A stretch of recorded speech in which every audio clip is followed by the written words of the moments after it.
Sawadee Krap. Welcome to NBT World's The Fireside. I'm Benjamin Ruchopakan. And I'm Aom Suphanida Janmoon. Every week we have a fireside chat exploring what's going on in Thailand, diving deep into our latest obsessions. Okay, so in this episode, we're discussing a very serious topic. That's peace and security amid global disruption. Now, if you find that topic to be familiar, if you find that phrasing to be familiar, you might be familiar with a relatively recent event that took place in Bangkok. Now, this was the theme of the Thailand Security Dialogue 2025 or TSD 2025. This is the second one in its series. Now, compared to commercial events that we've covered like Gamescom Asia or other commercial events like FIVB Women's Volleyball World Championship, these are both being held in Thailand. That's why I'm mentioning them. TSD 2025 is really niche. It's pretty small. The room was just 300 people. But Very these are focused. It's a very specific, very high level kind of event. So the issues they tabled were huge. Yeah, that's right. TSD 2025 covered everything from geopolitical conflicts, regional security, and disruptive technologies as well. The event was joined by academics, senior military officers, NGOs, and tech corporations. The Royal Thai Armed Forces headquarters organized the event through its National Defense Study Institute, or NDSI, with content curated by The Standard. And to set the stage for TSD 2025, Kun Natha Gomonwatin, news director of The Standard, held a short seminar session with General Pongthep Kaeochayo, commanding general of the NDSI. Yeah, that's exactly right. She explained that actually it's not just the TSD. There are three events, three cities, three stages for this topic or related topics as well. And when we understand the different roles of each of these events, we can kind of understand what Thailand is hoping to achieve with these events and with TSD 2025. So the first event was the annual meeting of the Track 2 Network of ASEAN Defense and Security Institutions, or NADI. Now, the meeting was organized by NDSI Strategic Study Center, or SSC, in Chonburi from August 23rd to 28th. The theme was Artificial Intelligence in Defense, Potential and Challenges for ADMM Cooperation. Now, for those who don't know, ADMM is ASEAN Defense Ministers Meeting. And originally, this network was initiated in 2007 by Singapore's S. Rajaratnam School of International Studies, or RSIS. It was intended as an informal way for ASEAN think tanks and research institutions to discuss the issues that are too sensitive to be formally tabled at an official meeting or a Track 1 meeting. Yeah, and when asked about ASEAN, people might want to know how NADI influenced ASEAN cooperation. So General Pongthep explained that as Track 2 organizations, participants included ASEAN universities or NGOs and not formal units of the government. Through this event, academic findings are used to inform ASEAN defense ministers for policy deliberation at ADMM or ADMM+. The SSC serves as a representative of NADI to share NADI insights with Thailand's Ministry of Defense. Now, there's an important caveat that's given in the NADI website saying that although some participants in NADI meetings are from defense ministries and defense research institutes or government agencies, they should participate in their personal capacity so as to allow them to think innovatively about defense and security issues beyond their government's positions in order to contribute new ideas and recommendations. So we don't want people to be too careful about what they say. We want people to actually discuss the issues openly and freely so that they can come up with, they have a constructive dialogue rather than being too worried about, am I saying the politically correct thing? Am I going to get in trouble for what I'm saying here? They want to actually address the issues head on. Yeah, but sometimes I find it quite tough to freely share something very formal in informal form. Yeah. I think that's why they had to come up with a Track 2. I think originally it wasn't called Track 1, Track 2. They just had the official meetings. And then after a while, they felt like, you know what, we need a way to discuss this where, out of the eye of the press, we need a way to like just get together. And these are all think tanks. These are not direct government agencies usually, even though this is organized by the NDSI. I'm going to say that wrong at some point. I keep on thinking NSDI for some reason. But even though it's organized by them, they are meant to collaborate with academics. You know, there's a lot of different university bodies. I do share something that is helpful and useful on stage as well. So the second event, I'm going to talk about the Chiefs of Defense Conference, or SHORTS 2025, held in Hua Hin from August the 25th to the 29th. The theme this year was Peace through Strength, ensuring security and prosperity in the Indo-Pacific. General Pongtep explained that it assembles the military leaders of the Indo-Pacific region to encourage in dialogue and exchange views. That's right. So CHODS actually, unlike Track 2, NADI, CHOD started out as an initiative of the United States Indo-Pacific Command, or US Indo-PACOM, over 25 years ago. This is the 27th event, when it was just called US Pacific Command. This year, CHODS was co-hosted by Admiral Samuel J. Paparo, commander of US Indo-PACOM, and General Songwit Nunpakdi, Chief of Defense Forces of the Royal Thai Armed Forces. So in the seminar, in the interview that he gave with the Standard, General Pongtep said that the event is hosted by each Indo-Pacific nation on a rotating basis. It's kind of similar to NADI, similar to ASEAN, right? But it also alternates with Hawaii. So they'll go to a member nation and then Hawaii, and then a member nation and then Hawaii. Yeah. And that Hawaii is obviously the headquarters of US Indo-PACOM. But last year, General Songwit asked that Thailand host the next meeting.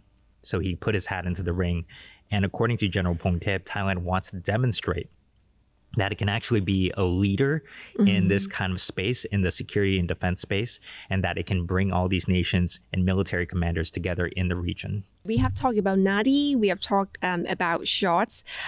And finally, with NADI and SHORTS held so close together, the Thailand Security Dialogue takes this opportunity to gather the participants of both events. General Pongtep described TSD as a finale of the three events, connecting stakeholders and demonstrating Thailand's genuine commitment to peace. We love peace. I want to support the idea. Yeah. With the focus on global disruption, the event helped to hear diverse perspectives on a broad range of disruptive issues. The NDSI hopes to collect these insights and translate them into policy as appropriate for Thailand. Similar to Singapore's Shangri-La Dialogue, General Pongtep hopes the TSD will give participants a common understanding of security concerns and possible scenarios, fostering a common direction for policy making. That's right. So we see here that these events reflect that the Royal Thai Armed Forces' intention to be a force for peace and security in the region, as well as a bridge for the nations in Southeast Asia. Now, according to General Pongtep, General Songwit said that Thailand cannot operate in isolation. We're going to talk about some of the problems with thinking of ourselves that way, trying to solve problems on our own. But for now, he said that the Thai military should expand its role to cooperate internationally and develop its professionalism. Yeah. So to this end, the NDSI was tasked with holding these events to spotlight some of these important agendas. We talked about AI, we talked about global disruption. So as the host country, Thailand is seeking to leverage these three platforms as a way to provide the country with a greater role in regional security. Now, this is, when we talk about the region, we're talking about both ASEAN and Southeast Asia and the Indo-Pacific, which includes India. Yeah. That's right. So what did they actually talk about? Let's break down some of the topics and highlights from TSD 2025. The first seminar, Geopolitical Confrontation and Conflict, Implications for Security Strategies. So this featured General featured General Song Wit, joined by Canada's Chief of Defense Staff and representative of Thai, Singaporean, and American security think tanks. Kicking off discussion, Professor Dr. Thitinan Phongsutthirak of Chulalongkorn University, who served as the moderator, said that there's a kind of broad ongoing breakdown of the rules-based international system. The topic at hand is about geopolitics, geopolitical conflict, confrontation, tension. And we're here today because the world is not great. It's not going in the right direction. There's a kind of a broad ongoing breakdown of the rules-based international system. I'm not going to say it's a rules-based liberal international system, but international order, international system is really wobbly, fragile and breaking down in many places. We call it fragmented, fractured. Okay, you might have heard about all Professor Dr. Thitinan said already. How do you feel about that? I think it's pretty scary. I think he had a pretty bleak worldview. I thought it was pretty pessimistic, but watching the entire seminar, there were things there were silver linings here and there. There were some panelists that kind of emphasize or reinforce his beliefs. They were saying that U.S. policy was featured very heavily in these discussions, and one of the panelists was concerned about U.S. trade policy. I think that has been a common topic. Yeah, I understand why you say that. It's quite scary every time the truth is being told, especially about the global issues. Yeah, for sure. So there was a lot of concern about tariffs and what that means, especially for our allies and partners of the U.S. But another panelist was quick to point out that the U.S. defense policy has kept a high level of engagement in the region. So that was sort of the silver lining that, that panelist's perspective on U.S. policy was that, the U.S. is very engaged and that they're not retreating from the region. They're not isolationists, basically. So, and she pointed out that there was the participation of 2 high-ranking officers at CHODS as well. So, and then there was also General Song Wit, who put his faith in ASEAN, and he called for the bloc to build up mechanisms for dispute resolution in the region. Yeah, of course. Speaking of ASEAN, the second seminar, ASEAN and Evolving Regional Security Dynamics, featured Sihasak Phongketkaew, former Deputy Foreign Minister and former Permanent Secretary of the Ministry of Foreign Affairs. He was joined by senior officers of the Malaysian and Bruneian Armed Forces, as well as policy analysts from China and the US. The moderator, Dr. Lin Cook of the Brookings Institution, posed the question on whether ASEAN can rise to meet the regional security challenges and shape its own future, or let others decide for it.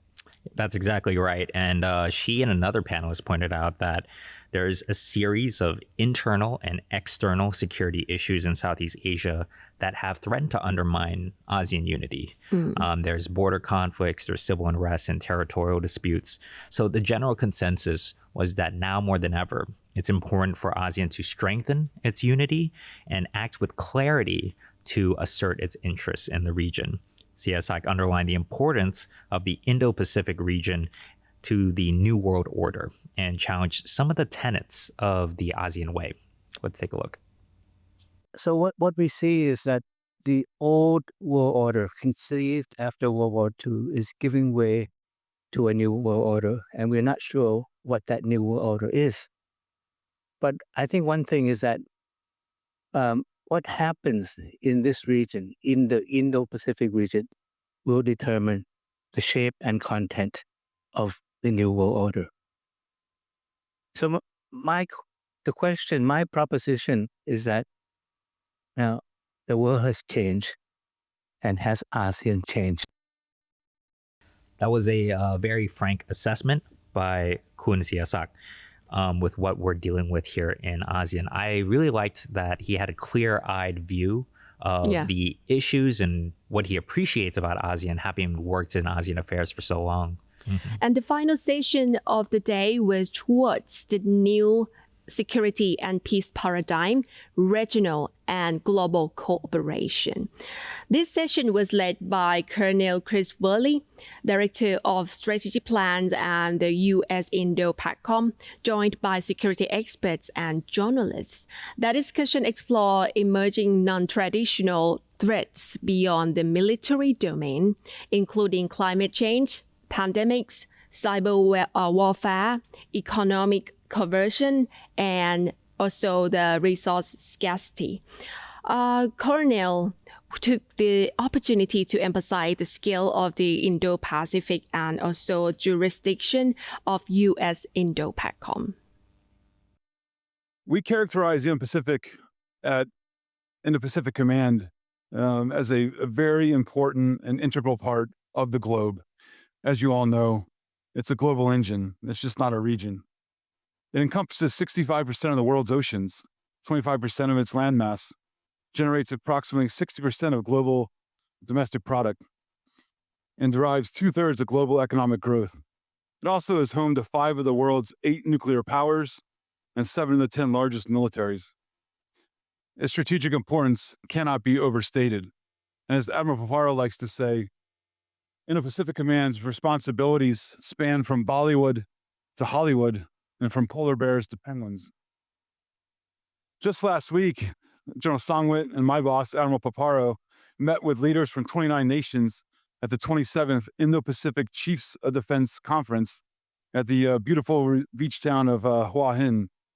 There I heard quite clearly the unified message from the Chiefs of Defense. Few of them are here in the room today. That is, no single nation can unilaterally secure the region. Enduring partnerships forged in shared understanding and collaborative action are indispensable to safeguarding the security, freedom, and prosperity of the region.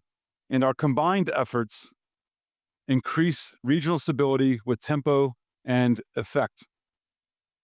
However, we are not without challenge. Concerningly, we observe actions in specific areas that suggest a potential escalation of regional tensions. The intricate web of interconnectedness between global actors adds further complexity, demanding our careful attention.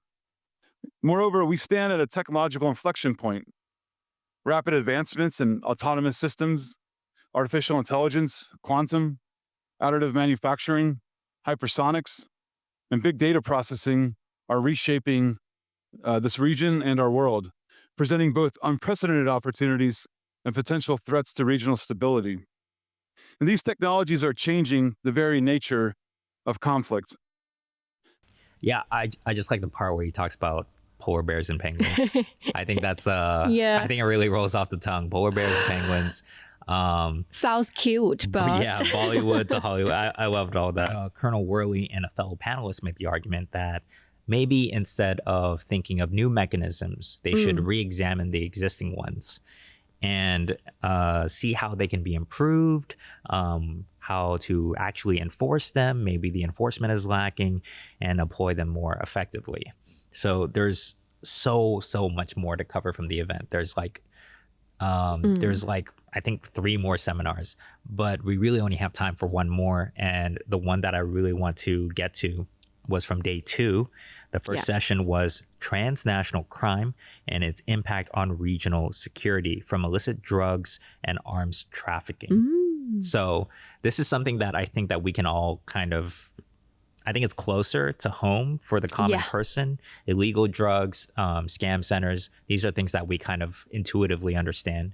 So the session was joined by representatives from the United Nations Office on Drugs and Crime, or UNODC, as well as experts on transnational organized crime and human rights. So Benedict Hoffman, the Deputy Regional Representative for UNODC, talked about how drug trafficking in the region has skyrocketed. And Thailand has the far highest seizure rates out of these countries. And I will say something more about prices, but one could look at those figures and say, oh, that's great, more drugs are being seized, so job well done. There is a truth to that, especially when we're looking at the seizure rates in Thailand, which have increased significantly. But at the same time, we are seeing decreases in prices, both in wholesale and in street prices of methamphetamine across the region. Now, normally, if you have the same level of supply, and you take out more drugs through seizures, the price should be going up because supply on the street and in the wholesale market reduces, but that's obviously not the case. So our assessment is that we're looking at continued oversupply coming out of the Golden Triangle. So at the very least, the silver lining here was that Thailand is, doing well on cracking down. He praised Thailand for its law enforcement. Hoffman praised that Thailand involves several different agencies. Many different agencies collaborate. The army, the police, and drug enforcement officers, they all work together. So that has contributed to the success of Thai law enforcement when it comes to illegal drugs. I see that the Thai government take it very seriously, as you can see, like recently news. So, but listen to Mr. Benedict Hoffman. I can see that there are so many other problems that we cannot control. Yeah, exactly right. Yeah. So the problem is that as drugs become cheaper, they become more affordable for younger people as well. Hoffman also pointed out that drug traffickers are using chemical precursors, which are not controlled substances or not illegal, and are being sourced from third-party countries like China and also India. Regarding scam operations, he also raised concerns regarding how professional and sophisticated scam centers are becoming. He also pointed out that their infrastructure in Myanmar and Cambodia has been growing despite recent attempts to cut off their electricity and the internet. They then launder their money through cryptocurrencies to avoid asset freezes. Yeah, I think there's a lot of things that are sort of beyond the scope of what Thailand can achieve by itself. And it really goes back to what General Songwit was saying, is that Thailand cannot act in isolation.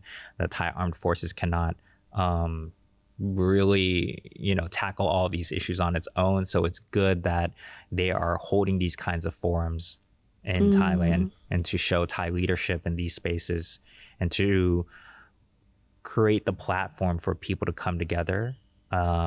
People who are policymakers, who are decision makers in peace and security, for them to come together with a common understanding and share their perspectives on the issue and share things that, maybe we didn't know. And I think there's so much from that seminar that, that we could have covered. But I mean, I think that anyone should, if they have the time, just go check it out. I mean, some of the, I had to watch it all on ×2 speed, but just to because some of the speakers are kind of deliberate in the way that they speak.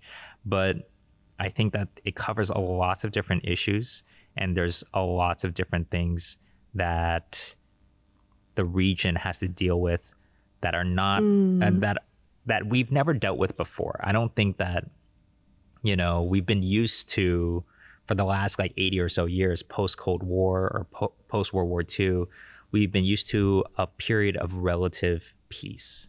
Yeah. What I expect to see after this is not just a problem that is mentioned or pointed out, but 1, 2, 3, 4, step by step, how would you deal with it for each country, especially in Thailand, because Thailand is going to host the event, especially the third one, that would be the policy making process. So what I expect to see is the policy, after that.